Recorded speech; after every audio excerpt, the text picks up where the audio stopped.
There is an inscription written over these men who were buried where they fell, and over those who died before the others went away, dismissed by Leonidas.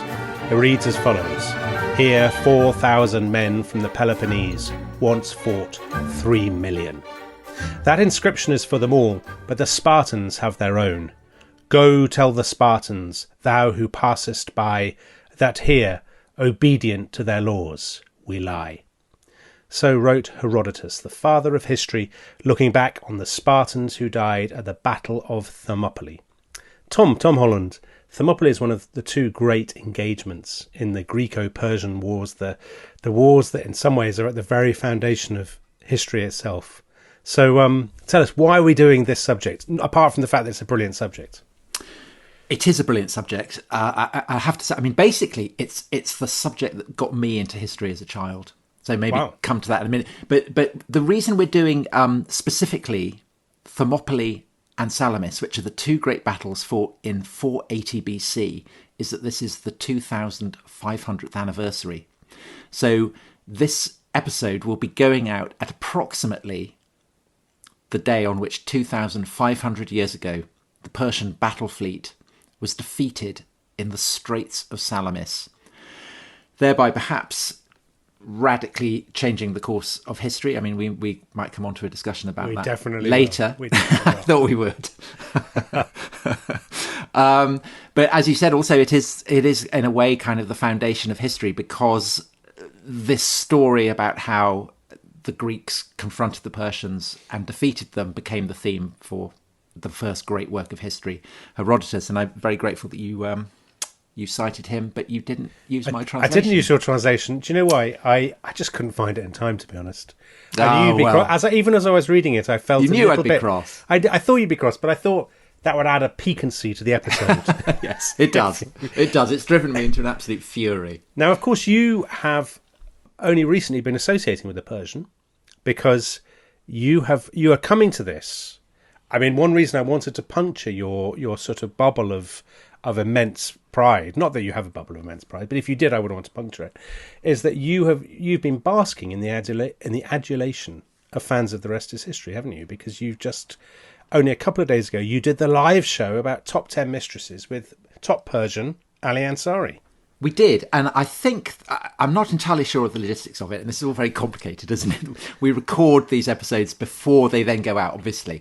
But I think the top 10 mistresses, which was the subject of our live show at the London Podcast Festival, will have gone out before this episode goes out, so perhaps people may have heard it. But Dominic, you were much missed. Well, I don't believe that at all. No, you really. I mean, it was lovely to do it with Ali, who was absolutely brilliant, as he was in the Persia episode. I mean, he got in. I mean, if people have heard the episode, but he got in an absolutely terrible Persian mistress. Really? I mean, yeah, she was called the Nightingale, but then he went on to say she was actually called the Parrot. And I waited to hear what this amazing Iranian mistress had done, and she'd done absolutely nothing. Oh no! I mean, if I was going to have a Persian mistress, my expectations would be very high. I have to say.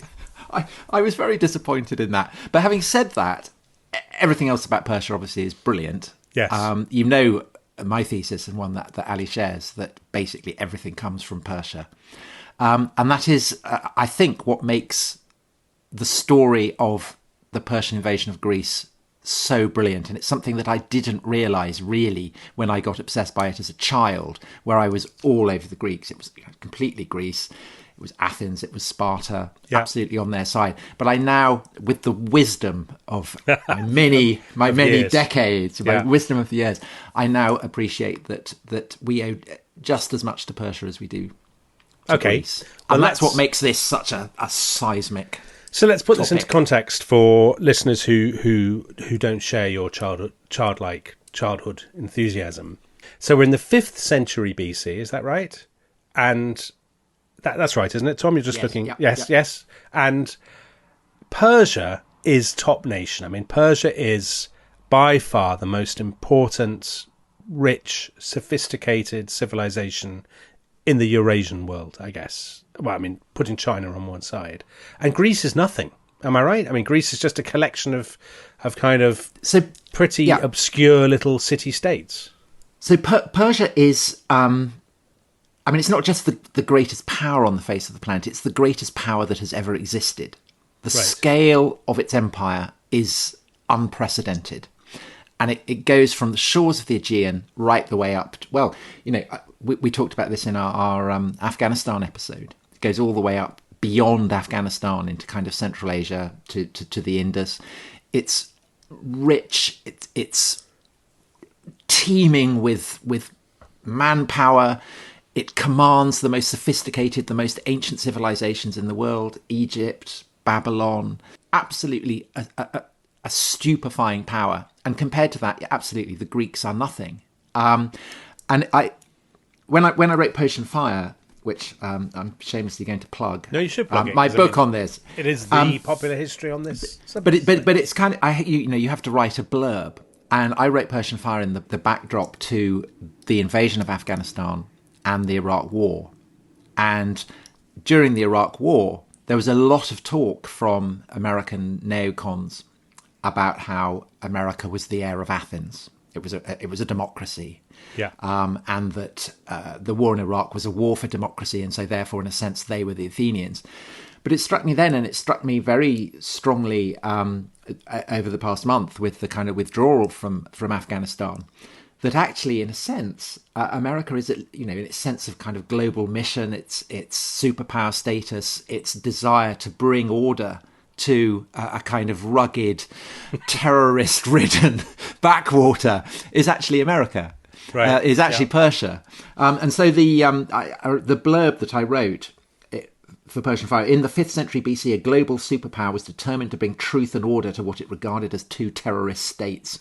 The superpower was Persia, incomparably rich in ambition, gold and men. The terrorist states were Athens and Sparta, eccentric cities in a poor and mountainous backwater Greece. And so I think that does kind of brilliantly scramble. I should say brilliantly. That's great that you're praising I'm being modest. But the idea of that we in the West can trace our origins to Persia as well as to Greece, I think is a great way to kind of scramble the default assumption that we in the West are just owe our kind of things. Well, Tom, I suppose there are two aspects to that, aren't there? To that sort of very Hellenocentric portrait that we have. One is, if you ever look at a map of the Persian Wars, Greece is kind of central, and most of the Persian Empire is off stage. So it's just this sort of shadowy Eastern power, and Greece is the centre of the world. But obviously, that's not how most people in the kind of Eurasian landmass thought of Greece. They thought of Greece as very peripheral, and Persia as central. Of these great cities of. I guess so. But I mean, your mental Greece. But your mental world is defined by Persia rather than by Greece, right? For most people at the time, for most, let's say, educated people. Well, there's a brilliant passage in Herodotus. And just to reiterate, Herodotus is writing effectively the first work of history ever written. So this is, he's blazing the path here.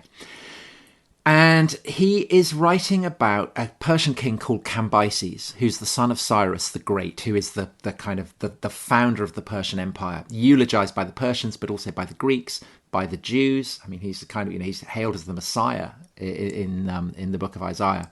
And Cambyses has invaded Egypt, and there supposedly he goes mad. And Herodotus draws this information from the Egyptian piece. It's probably propaganda, but this is what he reports. And he says, one of the markers for why Cambyses is mad is that he laughs at the Egyptian gods for kind of having animal heads, and the Egyptians for worshipping bulls and things like that. Yeah. And Herodotus says this is insane because everybody thinks that their customs and their habits are the best, and everybody thinks that their lands are the best. And as evidence for this, he tells a story about Darius the Great, who succeeds Cambyses and who is the king who sends the expedition to attack Athens that gets defeated at Marathon. So, in a sense, the great enemy of the Greeks. But in this story, he is put centre position. And Herodotus tells a story that Darius summons a Greek and an Indian. And the Greeks, when their parents die, burn them. And the Indians, when their parents die, Herodotus reports, eat them. That's really not true. It's not true. But for the purposes of this story, let's say it is. Yeah. And Darius says to the Greek, how much would I have to pay you to eat your parent? And the Greek goes, oh, I'd never do that. And To the Indian, he says, how much would I have to pay you to burn your parent? And the Indian is equally disgusted and revolted by the very idea. And Herodotus says, this proves what Pindar, the great poet, said, that custom is king, that everybody thinks his land is the best. But the thing that's fascinating about that is that Herodotus is actually situating Darius at the centre. Herodotus, a Greek, is looking at the world through Persian eyes. Yeah. And I think that is kind of reflective of the way that even a Greek could recognise that the Persians were kind of central in a way. Because they wouldn't have done it the other way around. A Persian writer wouldn't have looked through Greek eyes. A Persian would never have done that. The Persians were convinced that Persia was best, and that it stood at the centre of the world. Of course, the Greeks said the same. The Greeks had this story that Zeus set two eagles flying from different corners of the world, and that they met over Delphi. So Delphi is the centre of the world for the Greeks. But I think it's possible for someone like Herodotus, who is born on the what's now the Turkish side of the Aegean. He's from Halicarnassus, is he? That's right, yes, which is now Bodrum, the great yachting capital in the great yachting centre. You could go and wear your yachting shoes there, Tom, yes, I could. the Kaiser. I could. Yes, make sure I got the right ones. So he's born. I mean, he's a subject of the Persian king. Right. So he kind of has a foots in both worlds. Foots? Did you say foots? Yeah, feet. He has a foot in both worlds. Well, Herodotus, that raises the other thing I was going to talk about, which is that everything we are going to talk about Thermopylae and Salamis and the Persian Wars, everything comes from Greek sources, doesn't it? I mean, am I right in thinking there are no real Persian, certainly no narrative Persian accounts of these events? Not a single mention of them. From Incredible. The Persians. They do not mention them at all. Now, maybe we'll come back to this, but worth raising now. This is obviously seismic for the Greeks, but do the Persians even notice it's happened? It's a moot point. I mean, it's indisputably a defeat. But obviously, unlike us, there aren't journalists, there aren't kind of cameramen, there aren't people on Twitter recording the humiliation. So the Persian king is able to kind of present it, I would guess, in a way that basically casts himself as quite successful. And we do have, probably recorded in the writings of a Greek writer of the 1st century AD, a guy called Dio, who does seem to record how the Persians presented what had happened. So the two great battles in 480, when Xerxes, the Persian king, leads this invasion. There's the Battle of Thermopylae, where the Spartans hold the hot gates, hold the passes, but it gets turned and Leonidas, the king, gets killed. And then the Persians move down, they occupy Athens, they burn it before being defeated at Salamis. And according to Dio, he says, during his expedition to Greece, Xerxes achieved victory over the Spartans at Thermopylae and killed King Leonidas there. Then he took and laid waste Athens, of which he sold into slavery all the inhabitants who had not succeeded in escaping. And after these successes, he imposed tribute on the Greeks and returned to Asia.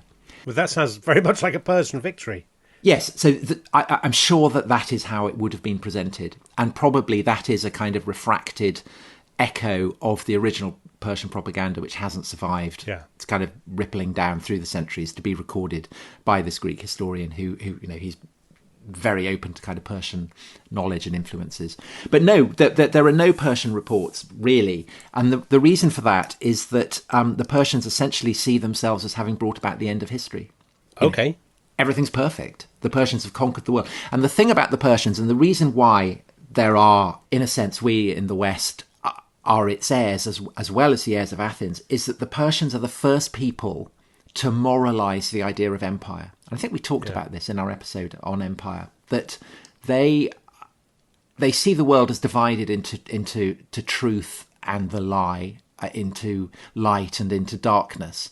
And inevitably they cast their own rule as light and truth, and they cast all those who oppose them as darkness and falsehood. And that means that essentially there is no need to describe what they're doing, because everything is perfect. They have brought about the absolute essence of everything that human civilization could be, and so therefore what is there to write about? Wow, that's not a great place to be a historian. Well, no, it's a terrible place. Yes. And to the degree that when you look at the kind of incredible portrayals of the Persian kings, Darius or Xerxes or whatever, it's often impossible to tell them apart, because essentially the great king, the king of Persia, the king of kings. His role is divorced from the kind of humanity. Yeah. He rules not as a kind of individual person who has inherited the throne, but as the essence of kingship. That's why he is the king of kings. That is his role. And so therefore you don't get the kind of scandalous gossip that you get from Greek historians or later Roman historians, which is why, someone like Darius or Xerxes is a kind of much chillier, much more anonymous figure than, say, the Spartan or the Athenian leaders. Yeah. Themistocles. Okay, so let's talk about why does it happen? Greece is disunited. Greece is city-states. Persia is the great empire. Why on earth, if you're so rich and powerful, why do they even bother attacking the Greeks? What's the story? Well, I think it's partly because empires have to expand, particularly if you feel that you have a kind of moral mission to pacify the world. Because inevitably, along your borders, there are going to be kind of fracture points. And the Greeks are a very fractious people. They are very given to rebellion. And in the 490s BC, the Greeks who've been were conquered by Cyrus's armies in the mid-6th century. So these are all the cities on the coast of Turkey, called Ionia, basically. Yeah. So they're called the Ionians. And the Ionians rebel. And the Ionians look across the sea to the great cities of Greece proper for support. And first of all, they come to Sparta. And the Spartans are a very kind of insular, crabbed people. And although Cleomenes, who we talked about in the Sparta episode, although he is a kind of expansive guy, he's not. He doesn't want to cross the sea. He doesn't want to go on kind of great Alexander style adventures, and so he says no. And so then the Ionian ambassador goes to Athens, and Athens is a revolutionary state.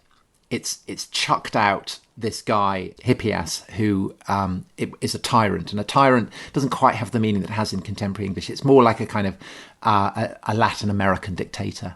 It's that kind of Peron. He's a kind of Peronist figure.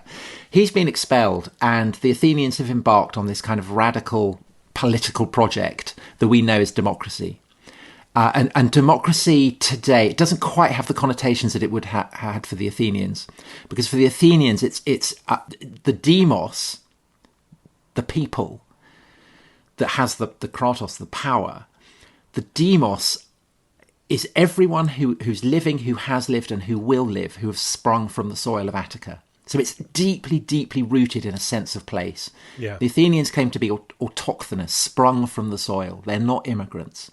And the democracy, the power that is given to this people, is kind of expressive of this deeply weird, deeply supernatural sense of community that the Athenian people have with themselves, with the soil, and with the gods, and particularly with Athena, who is their patron. And it's a state that, because there is this kind of sense of commonality that hadn't been there under the rule of the Peronist Hippias, it's a kind of ferment of experimentation. They're kind of flexing their muscles. They're trying to test what they can do with this new sense of power, this new political experiment that they're running. And so they sign up to joining the Ionians. Just a quick question about the Ionians. When they rebel against the Persian Empire, I mean, they're not rebelling. Are they rebelling because they don't like paying tribute, basically? Is it a tax rebellion? I mean, presumably they're not rebelling because they have a sense of Greekness and the Persian overlord offends that, because the Persian king rules tons of different kinds of people. He rules Bactrians and Egyptians and Carmanians and all sorts. So there's nothing wrong with being ruled by the Persian king, right? Yeah, there is a kind of resentment about it. There's a resentment about the tribute. I agree. I mean, they'd been ruled before the Persians, they'd been ruled by the Lydians, so they're used to paying tribute. But I think there's a kind of constant snarl of, again in Ionia as in Athens, there's a kind of tension between people who are tyrants, people who resent being ruled as tyrants, individual ambitions, kind of a hint of class warfare. These are very, very unstable places politically.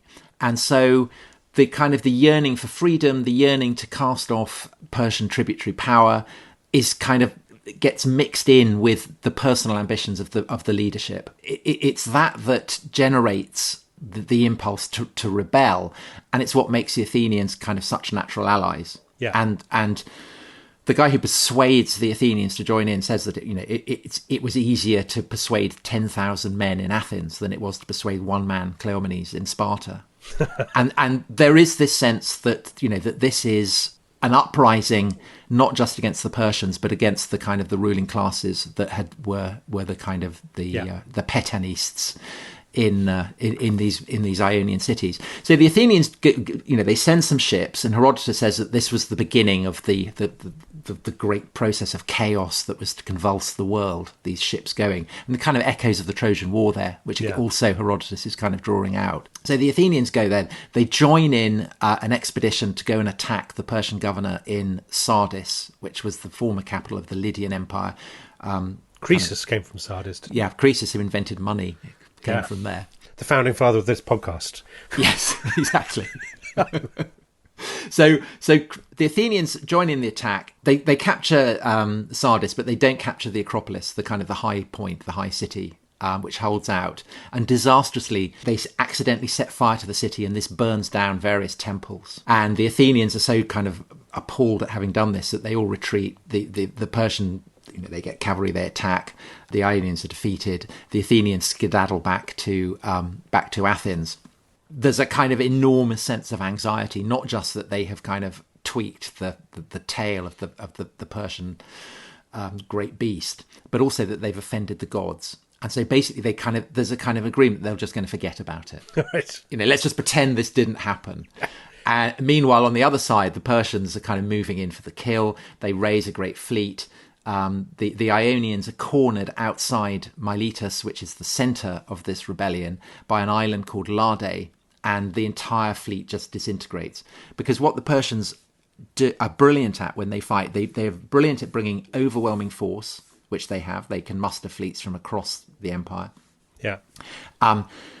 They're very, very good at kind of data resourcing. So they know exactly, who is in with who, and they're very, very good at espionage. They're very good at kind of getting secret agents.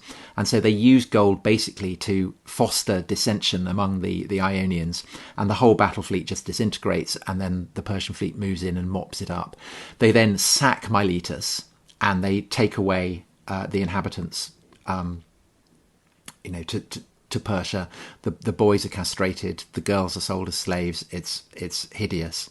And when a play is staged in Athens about the fall of Miletus, the playwright is fined, the play is banned, and the Athenians, they just don't want to know about it. The whole thing is appalling. Because they feel guilty, or because they... I think they feel a sense of shame that they let the Milesians and the Ionians down. They feel guilt that they burnt down the temples in Sardis, and therefore the gods are against them. Yeah. And they're frankly crapping themselves. Right. The thought of what the Persians might do. Yeah. Quite correctly. Yeah. So the Persians... Now, at this stage, the Persians could let sleeping dogs lie, as they were. They could just say, right, well... That's it, but they're presumably determined to teach the Athenians a lesson, are they? Exactly, and it's exactly like the Americans going to Afghanistan after the burning down of 9/11. That these guys are harbouring terrorists, they're a terrorist state. They're a terrorist state. Athens is kind of the equivalent of Al-Qaeda. Yeah, yeah. We've got to root them out. Yes. We for the good of the world. It's not just kind of Persian amour propre. We have a duty. We need to bring truth, we need to bring order. And Athens is seen as a nest of devas, of demons. Right. They need to purge Athens with fire. That's very kind of post 9/11, isn't it? Yeah. And so the George Bush of this scenario is Darius the Great, is that right? That is right, yes. And so does he go himself? He goes himself, No, he's far too important to bother with. It's basically, they see it as border policing. Yeah. It's a sort of punitive raid, basically, more than anything. Yeah, yes. I mean, it has to be done, obviously, for kind of reasons of realpolitik. You can't allow a people to just come along and burn a city and attack you and then not be punished for it. But there is also this kind of cosmic dimension. So an amphibious expedition is sent across the Aegean. First of all, it attacks the city of Eretria, which is in Euboea today. It's the kind of long, thin, narrow island that is north of Attica. That gets captured. Then they land on the plain of Marathon. The Athenians, rather than hunker down inside their city, send all their soldiers hoplites, named after the hoplon, the heavy shield that the armoured infantry carry. They actually march out to try and meet with the Persians. They also send a messenger running all the way to Sparta to try and get the Spartans to come and join them. The Spartans are celebrating a festival, so can't but say that they will come there, when it's over in a week's time. Thanks for that. Yeah, cheers, guys. The only people who come to the Athenian rescue is from the tiny town of Plataea, which the Athenians had backed in their war against Thebes, which is the kind of the big heavyweight city of Boeotia, the region just next to Attica. So the Plataeans do come and join them, but there are hardly any. So there's a kind of standoff above the plain of Marathon. And then the Athenians see that the Persians are starting to load troops onto their ships, and a message comes that the cavalry is being loaded on. And this means both that maybe these ships are heading round the headland to go to Athens to attack it directly while there's no one to defend it. But it also means that, that the infantry can march down into the plain and they won't be attacked by cavalry. And so this is what the Athenians do. No Greek army had ever defeated the Persians in pitched battle. So it took, they're massively outnumbered. It takes incredible courage. They charge down the hill. Last kind of stretch, they start to run. They smash into the Persian line. The Athenians have weakened the centre of their line. So the centre of the Persian line goes forward, but the Athenians are then able to kind of turn and pincer it. Yes, and to sort of envelop it, I guess. Envelop it. And they kind of play on Persian overconfidence, because the Persians push forwards in this kind of way because they assume that they're going to defeat them, because they've always defeated the Greeks. But instead it's the Athenians who win. The Athenians then rush back to Athens to make sure that the Persians can't kind of snip round and capture Athens while they're away. The Persian fleet moves into the harbour of Phaleron. They see the Athenian hoplites drawn up on the harbour front. They kind of pause, and then the sun sets and the Persian fleet withdraws. And the Athenians have seen the Persians off. And, of course, this is the greatest thing that the Athenians have ever done. Yeah. They've lost 190. The Persians have lost thousands and thousands. They build a great kind of funeral memorial for it. The Spartans arrive late. They go and inspect the Persian dead, pay the Athenians great compliments. There's basically the Athenians relax. They think, we've seen the Persians off. We're brilliant. We're heroic. It's the hoplite class. It's the kind of the people who can afford armour who did it. Brilliant. However. Yes. Yeah. Well, however. This is the perfect point to take a break. And when we return, we'll be getting into the Battle of Thermopylae. Won't we? Very exciting. See you after the break.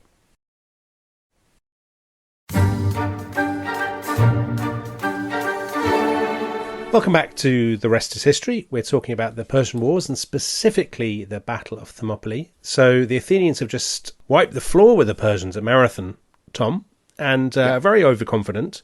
But they've got a shock coming, haven't they? Because the Persians are going to come back for more. It comes as a shock to most people in Athens. Most people in Athens assume that everything is fine, that the Persians have gone. But there are those who, kind of Churchill-like, are looking to the future and recognising the full scale of the kind of storm that is gathering. And of these, the ablest is a man called Themistocles. Yeah. Who is a child of the democratic revolution. So he's grown up as a political figure, really only knowing the democracy. So he's that first generation. And in a sense, he's the kind of the prototype of the democratic politician. So he's become a kind of a legal figure. So he's the first person to become a lawyer and recognise that this is a good way to kind of prepare yourself for politics. He also understands that the implications of the democracy, the fact that everybody now has a vote and a say, is that if you start appealing to people who don't necessarily have large amounts of property, who don't necessarily have enough money to own armour, they're a resource. You can get their votes. Yeah. And so he starts to appeal to... Yeah, he's a populist. So he or you could say he's appealing to the people, whether that makes you a populist or a socialist or whatever. I mean, he's not a socialist, but he's someone who is a man of the people. Yeah. Like you. Yes, just like me. That's exactly the comparison I was thinking of. And he, therefore, argues that the focus of Athens should be on boosting its naval power. And the harbour of Phaleron that the Persian fleet had approached after Marathon is inadequate. It's not large enough. It's too exposed. There is another place, a bay called Piraeus, which is further from Athens itself, about 2 miles further, but is much better protected. And if developed, could make a kind of an amazing, amazing harbour. And so Themistocles pushes this through. And it's a way of kind of, it's calculated to appeal to those who are poorer, those who will get money to develop it, those who will then be able to make money from kind of, profiting from the increased trade and everything. So this is very popular. But Themistocles also has his eyes on making Athens a great naval power as well as a great trading power. And just in the nick of time, so Battle of Marathon's 490, this happens in 483, a massive seam of silver is discovered at a place called Laurion, which is on the kind of Attic coast east of Athens. I mean, it's a prodigious amount of cash that is opened up. And so there's a debate as to what should be done with this money. Traditionally, when kind of windfalls like this happen, it's shared out among the people. And that, obviously has appeal. And so there's a guy called Aristides who is nicknamed the Just because he's a figure of such kind of moral probity. He argues that the silver should be shared out among everybody in Athens. Themistocles argues, no, we should invest this money in a fleet. We should make ourselves the greatest power in Greece. And he doesn't argue this because the Persians are coming, because he knows that lots of people aren't worried about that. And he doesn't want to seem like a kind of whipping up phantoms. But instead, Athens has a great rival, the island of Aegina, which lies just off Attica. And so he says we could build a huge fleet and then we could beat the crap out of Aegina. Right. And this is very popular. So he's not Churchill. This. So he's not Churchill then. He is Churchill because he's looking at Persia, but he's disguising the fact that that's what he's doing. He's basically saying, let's build this fleet so we can attack Aegina. But all along, he knows that the real challenge is Persia. So he and Aristides have to basically argue the toss over this. And the argument is so bitter and so impossible to resolve that this kind of novel political technique called ostracism has to be drawn on. And ostraca are kind of shards of pottery. And if there are two major kind of political figures in the democracy who are basically disrupting it and they can't be reconciled, the Athenians will have a vote to decide which one should be sent into exile for 10 years. And they write the name down on these ostraca, on these fragments of pottery. And Themistocles and Aristides are put up for ostracism. And effectively, it's the first referendum in history. 52-48. Essentially, they are voting on whether to spend the money on the fleet or not. Yeah. So much rides on this referendum. Yeah. And it's Aristides who ends up being exiled. Themistocles, his policy is passed. The investment goes into the fleet. And it's in 482, 481 that everyone starts to realise that actually the Persians are coming. Well, this is what I was going to ask. What are the Persians doing while all this is going on? So Darius is still king, am I right? Darius dies shortly after the Battle of Marathon. Okay, so he's gone. So he is succeeded by one of his many sons, a man called Xerxes. Great name.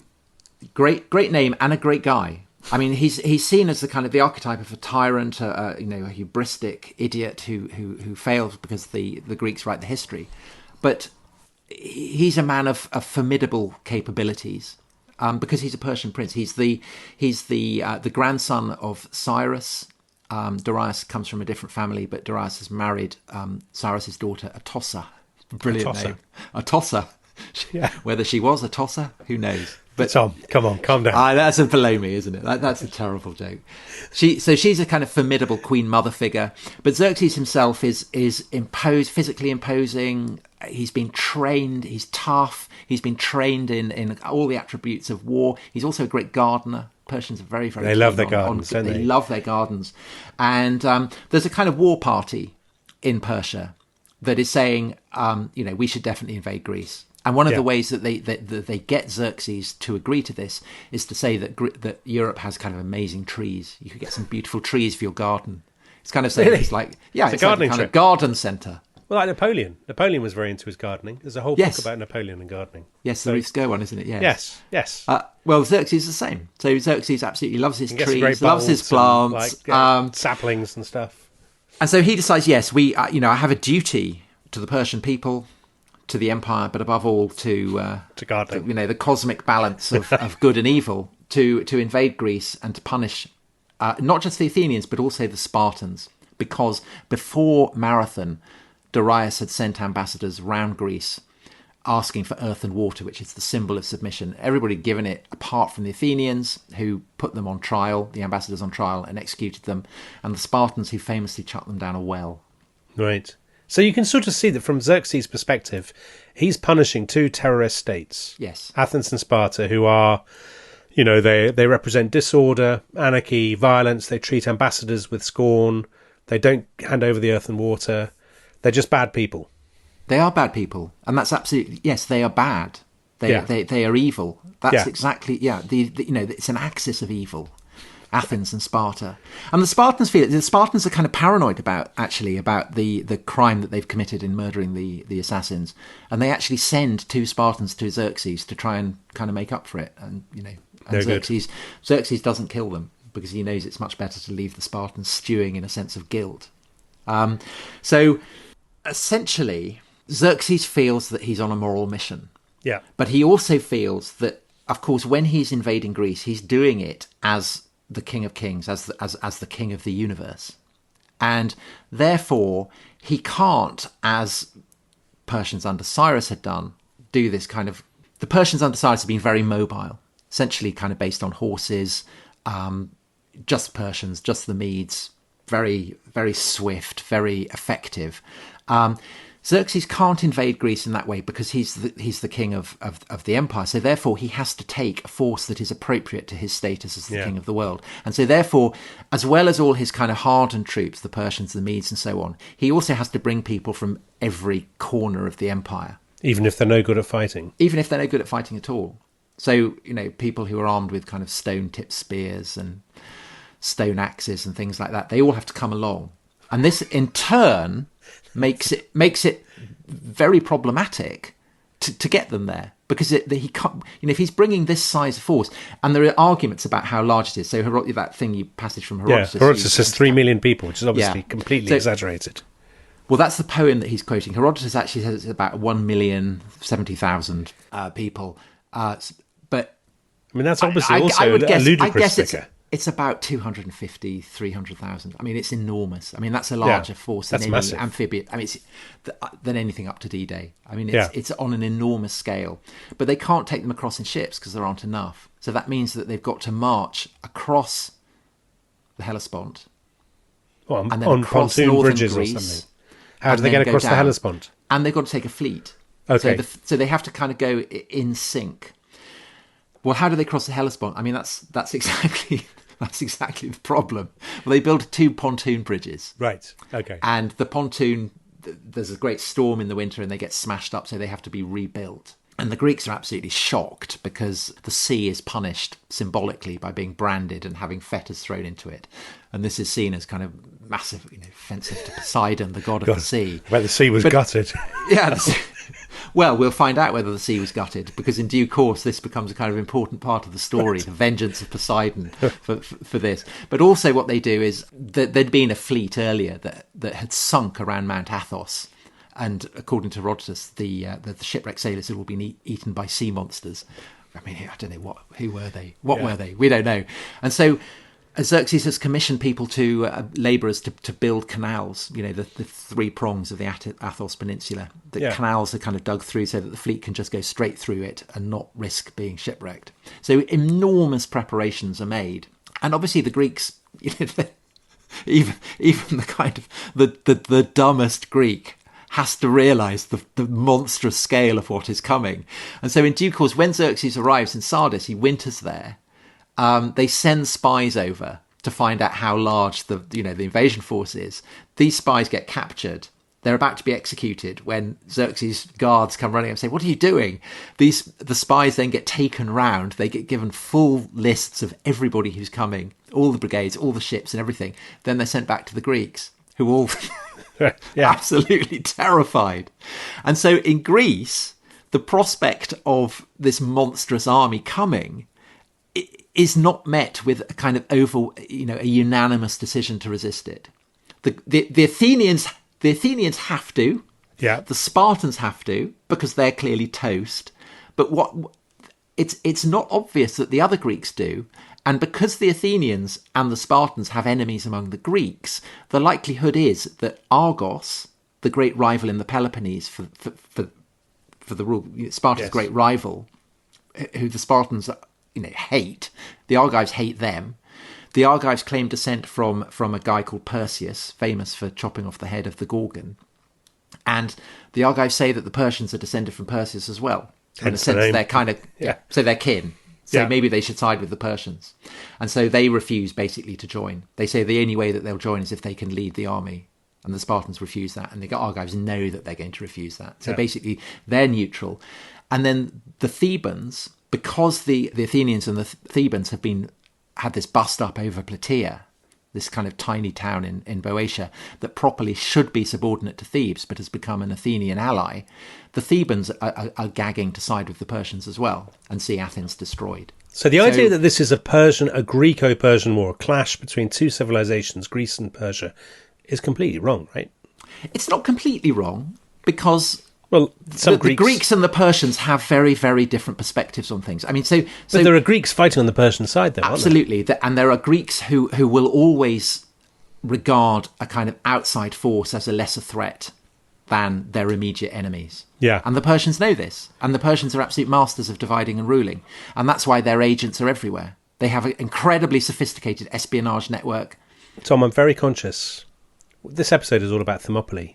But we're coming to Thermopylae. We haven't got to Thermopylae. Well, listen, I tell you what we should do for this episode. We should get the Persians to the gates of Thermopylae.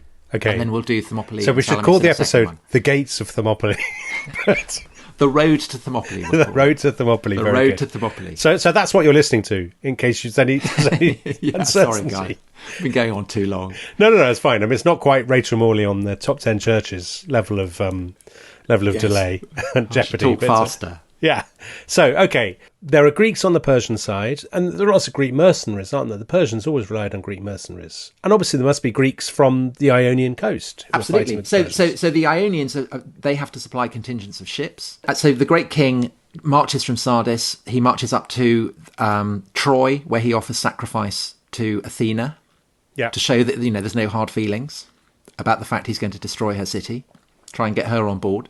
Right. Then he sits on this throne.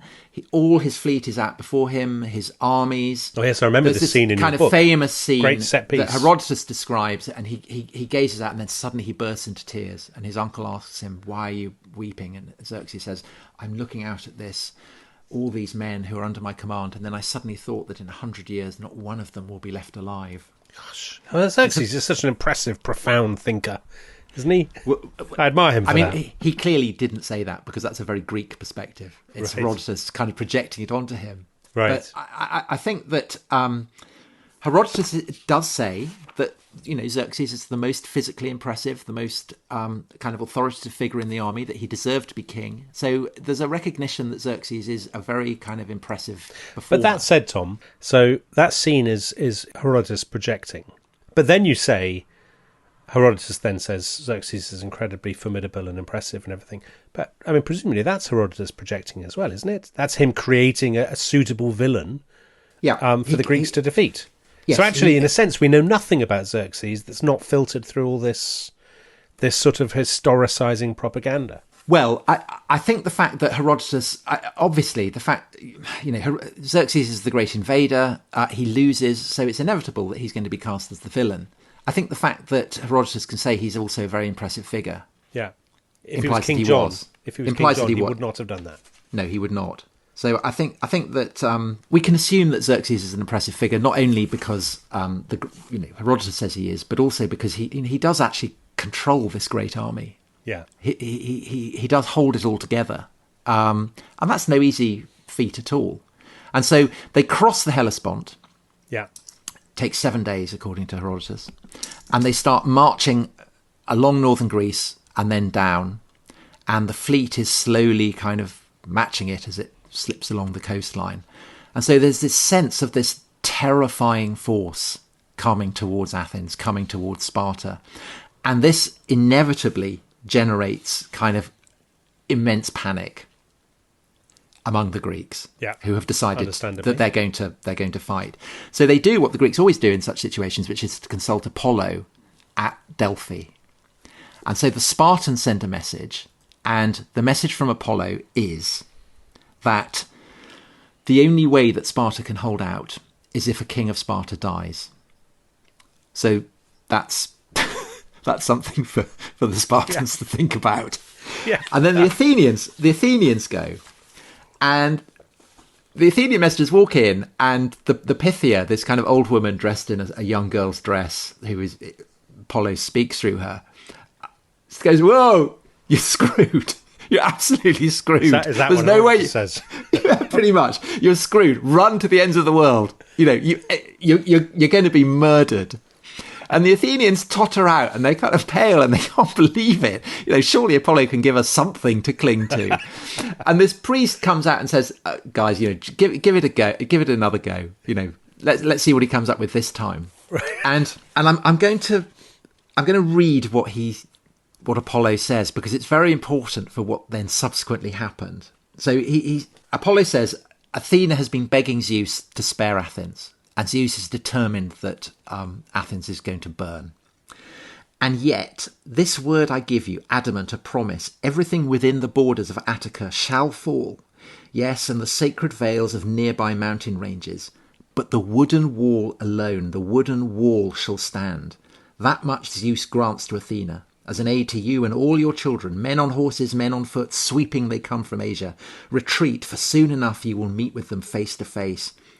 Divine Salamis, you will be the ruin of many a mother's son when the seed is scattered or the harvest is gathered in." And so typically Delphic message, full of kind of riddles and uncertainties. Yeah. Messengers go back. Themistocles seizes on it. What is the wooden wall? There are some who say the wooden wall is the fortifications that surround the Acropolis. And so therefore what Delphi is saying is hold on to the Acropolis and try and sit the siege out. Themistocles says, no, the wooden wall is our fleet. We should trust to our fleet. That is going to be the wall of Athens. We should abandon Attica. We should evacuate it, even though we are sprung from its soil. But we should trust to the wooden wall that is our, this incredible fleet that we've built just in the nick of time. And Divine Salamis, what does that mean? Well, Salamis is this island just off Attica with a very kind of narrow straits between it. And what that offers is the possibility of negating the overwhelming force that the Persian fleet has, because if you can trap them in the straits, then their numbers will actually count against them. And so Themistocles says this is what we should do. We should evacuate Athens. We should send our women and children across the sea to Troezen, which is a city in the Peloponnese. We should evacuate the old men and the gods, statues of the gods, to Salamis. And we should trust to the fleet. We should also, before we abandon Athens, try and hold a forward line. And Themistocles has been on a kind of reconnoitering mission north.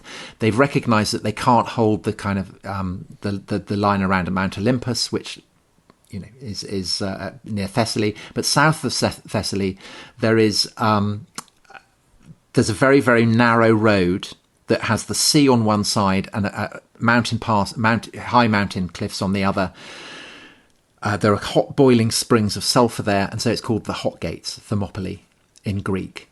And the sea, so you can't just hold the land, you've also got to hold the sea. There's the island of Euboea, which its head kind of reaches up just next to where Thermopylae is, and there are kind of narrow straits there as well. So if the fleet goes there to a beach called Artemision, named after a temple to Artemis, the goddess of the hunt, maybe the troops can hold the pass, and our fleet can hold this naval equivalent, this maritime equivalent of a pass, and maybe we can keep the Persians at bay there.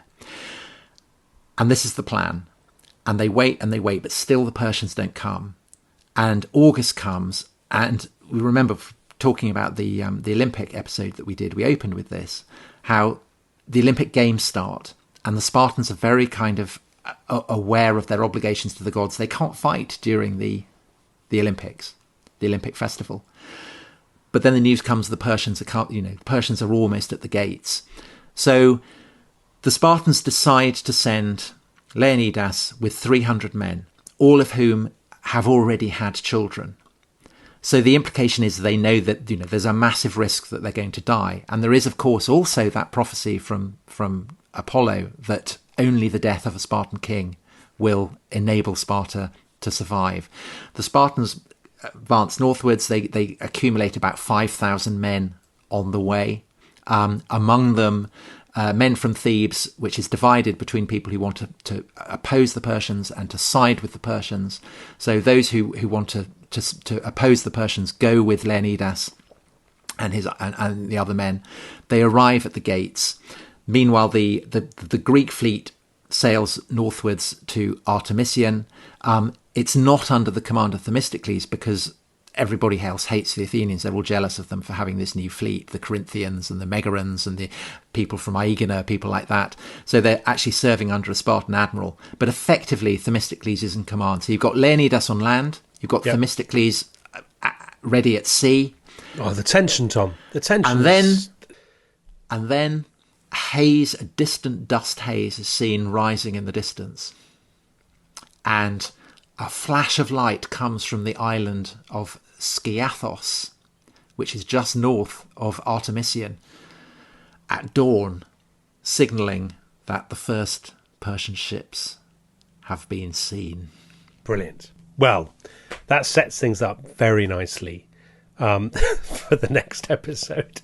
So I thought this episode was going to be about Thermopylae, but no, it's about the road to Thermopylae. The atmosphere could not be more heavy. There's electricity in the air, even as I'm there sitting literally here. There literally is electricity in the air, and I will explain why at the beginning of the next episode. God, what a tantalising prospect. So tune in next time to the next episode of The Rest is History, when finally the Battle of Thermopylae will get underway, and we will see you then.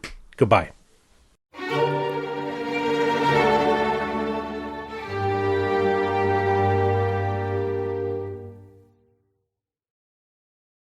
Thanks for listening to The Rest is History. For bonus episodes, early access, ad-free listening, and access to our chat community, please sign up at restishistorypod.com. That's restishistorypod.com.